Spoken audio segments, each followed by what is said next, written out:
The Youth's Instructor by Ellen G. White. Foreword. The publishing work of Seventh-day Adventists was closely connected with the leadership of James and Ellen White from its beginning. In November 1848, Ellen White was given a surprising vision in which she was shown that the church should begin the publication of a small paper. She was instructed that it would be small at first, but that it would eventually become as streams of light around the world. Less than a year later, July 1849, James White issued the first paper titled The Present Truth. The next year, 1850, Present Truth and what was then called the Advent Review merged. This paper has continued to be the official journal of the Seventh-day Adventist Church and is now known as the Adventist Review.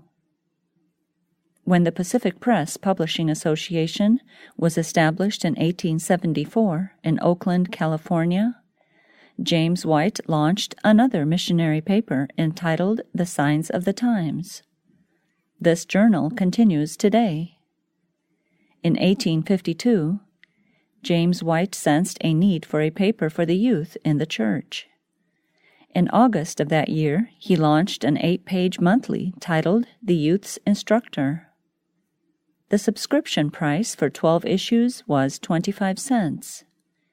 The editor wrote on page 2 of that first issue, "We design that the instructor shall be filled with sensible matter, not only for the benefit of small children, but for the instruction of the youth from 16 to 20 years of age." This paper then served a wide range of youth for several years. A 4-page weekly issue began January 1, 1879. The weekly was published continuously until April 1970, varying in size from 8 to 32 pages. In her lifetime, Ellen White appeared as a youth's instructor author more than 400 times. That first August 1852 issue presented her first article, Communications. Her last article, written especially for publication in the Instructor, was Following On to Know the Lord, appearing on June 9, 1914. For many years, it has been the hope of the White estate to cooperate with the Review and Herald Publishing Association to reproduce Ellen White's articles that appeared through the years in the Youth's Instructor.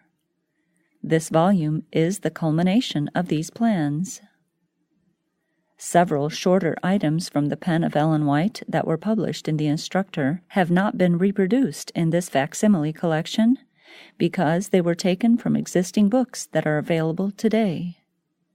Many of these represented only a paragraph or two of material and are not indexed because of their easy accessibility through the standard books written by Ellen White. Consequently, this facsimile reproduction includes about 470 articles.